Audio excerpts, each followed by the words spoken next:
Hi, welcome to Watcher DM. I'm Gabriel. Today I am doing a flip through and review of Cursed Scroll 3 for Shadowdark by Arcane Library. This is written by Kelsey Dion. So this is the third one of these that I'm doing. Again, on the back, we've got the great Sea Wolf Plunder from Distant Lands.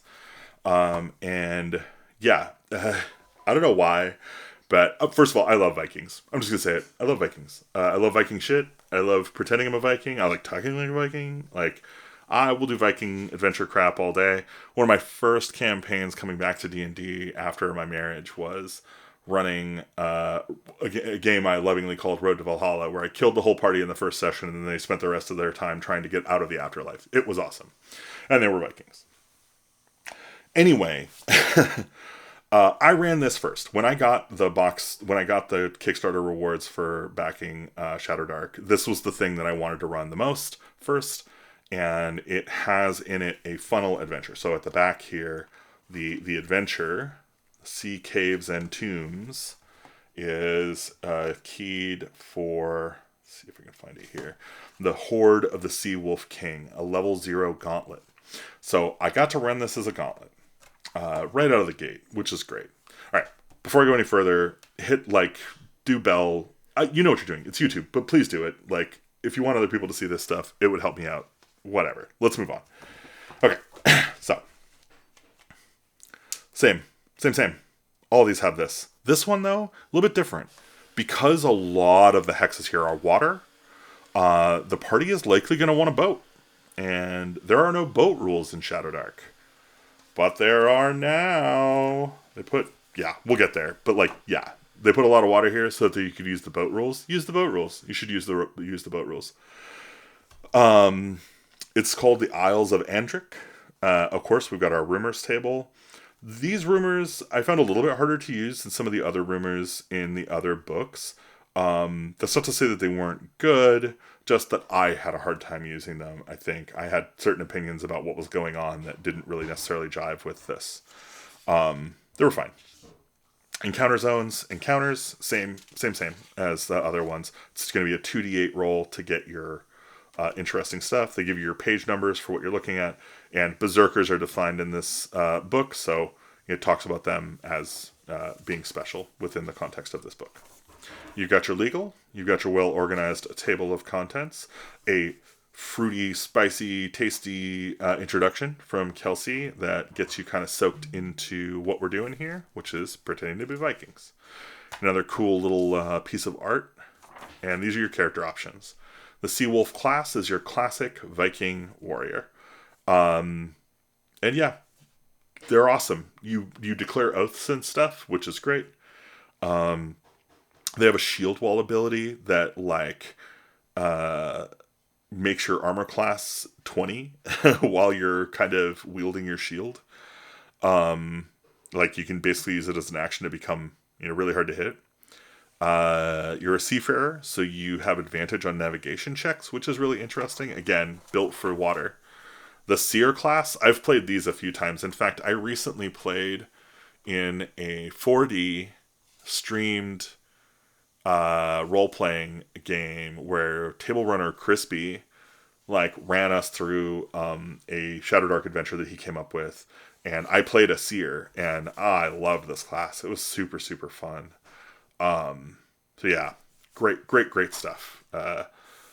And those are the only two classes in this book, so you get you get those two. And then, is that true? I guess that must be true. Introduction, characters. Yeah, Sea Wolf and Seer. That's it. You get your titles. You get your Nord backgrounds. That's great. Nord names table. Love that. The old gods. So this talks about the gods. It's interesting. They talk about the the lost gods in the main book. And there's 3 lost gods. And I'm wondering if these are supposed to be those 3 lost gods. That would just be really interesting to me. And then we go into gameplay. You got some new gear. Not a ton, just a little bit. And then you got your boats. These are your boat rules. That's how you travel on a boat.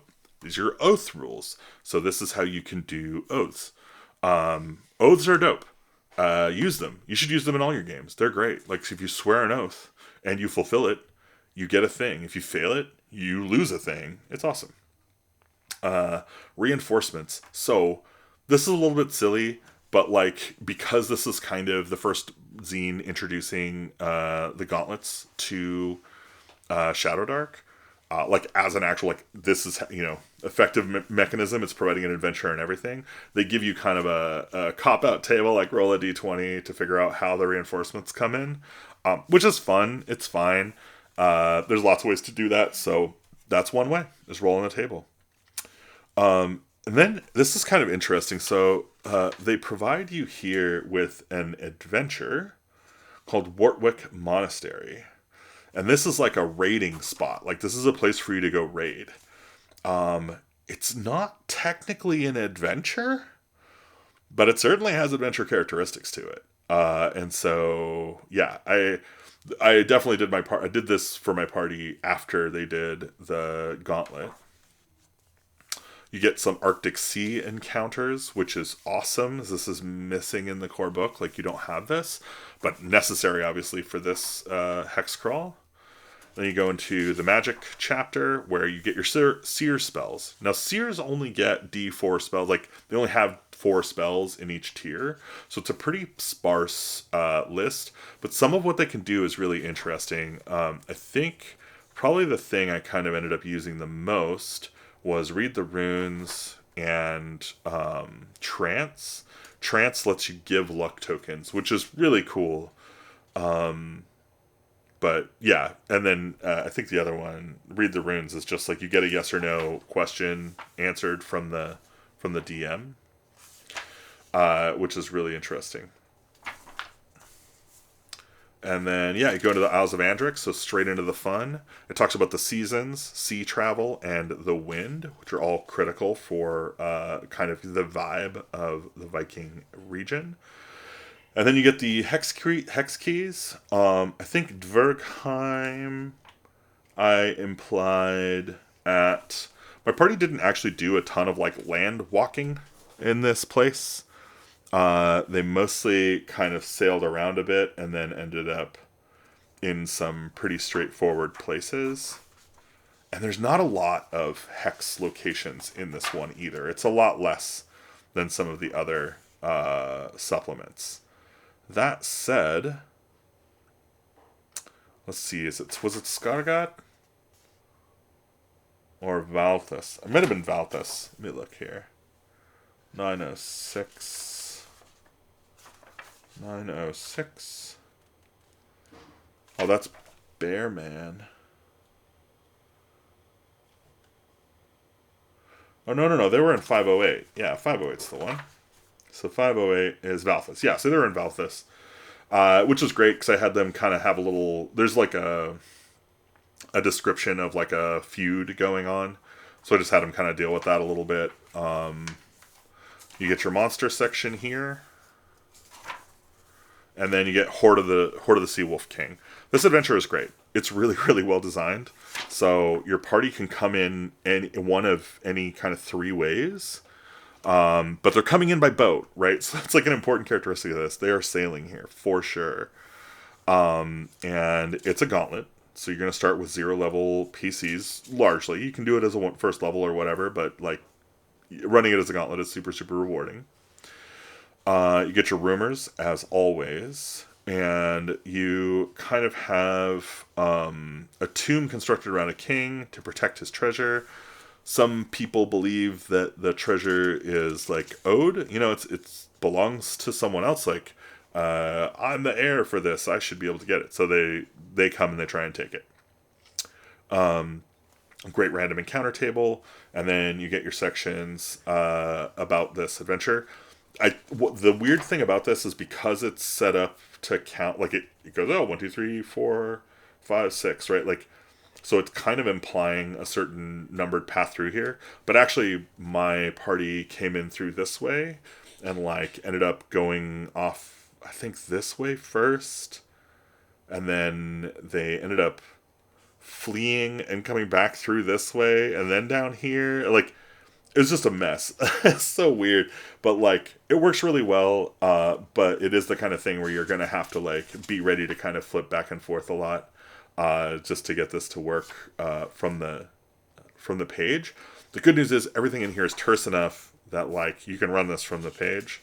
And I think this was one of the first ones where they stopped doing the like colons. You know, they were like, oh, thing colon, and then describe it. And they just said, you know, tarry black mud splatters the ground. The occasional leathery rustle emanates from the shadowy ceiling. It's a stingbat cave.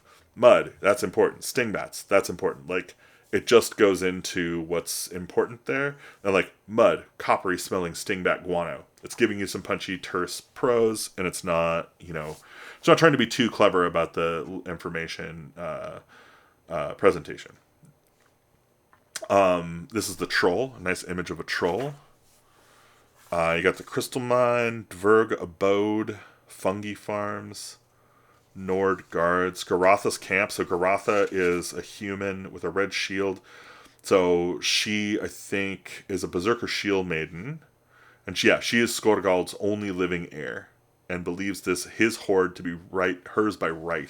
She's here to claim it, find it, and claim it. So, but yeah, great stuff here. Like a map showing a river exit out of the cave to the south. There's an X over the cave and troll in big letters. Like, that's great telegraphing. If your PCs find a map that says there's a troll down here, they're not going near there. No shot. The sea nymph den. Man, the party had a great time interacting with the sea nymphs. I think they ended up getting the weird... There's like a cape or a cloak that they'll get. Oh, it's the Shrine of Thor. Yeah, they get a Cloak of Elvenkind from the Shrine of Thor. You get the Flotsam Cave, Decayed Docks, Skorgald's Grave. There's like some nastiness here, but they got a great axe you can get out of it. Hall of Feasting. This is a fun concept. I think I've used this a few times since, but this guy's like just, he can't help but eat. He's just crazy with eating. Yeah, really, really good stuff. The longboat hold. I think, yeah, there's a figure draped in white linen. It's this corpse of a woman. And I think a ghost. Yeah, she comes out as a ghost and tries to nuke the party. There's a narrow beach. There's a hidden hoard. This is where the really good treasure is. It's behind a secret door. And you get your stuck raft. Hall of the Honored. The Sea Wolf Tomb. So this stuff is all back up in here. The Seer's Tomb is 25. So yeah, you get the Sea Wolves here, and then if you go to that secret door, you find the Seer's Tomb. And there's like a Wand of Wisdom up in there. I don't think my party found that. So much good stuff to find. It's well hidden. There's interesting stuff in front of it, so the PCs like might find something and be like, "Oh, that's all there is. This is so interesting," and then like not keep looking for the secret doors and stuff, which they should. Hall of Pillars and Tomb of the Suns. This is really interesting fight. See, yeah, there's a giant spider in here. The faces of the men on the lids are smashed and marred beyond recognition. Heavy lids pull off. Inside, a skeleton laid face down with its head removed.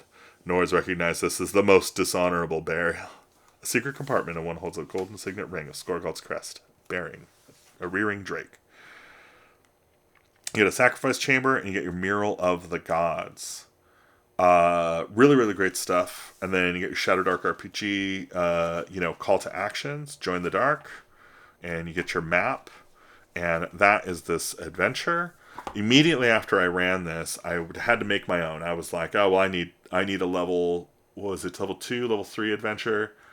Because I had run them through this and then through Wortwick, and I was like, okay, I need another adventure for them to play in. And so I did Barrow of the Raging Storm, where Shrine to Thor is used by a crazed oracle to create a flesh golem. It's really, really fun. You should go check it out. It's available on watchyourdm.com. Anyway, I hope you enjoyed this. I know I enjoyed walking back through this awesome zine.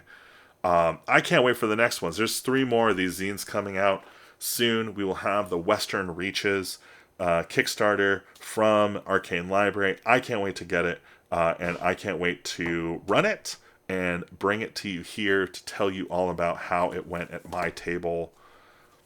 This is just the best stuff. Shadowdark slaps. Keep it up. Thanks for playing.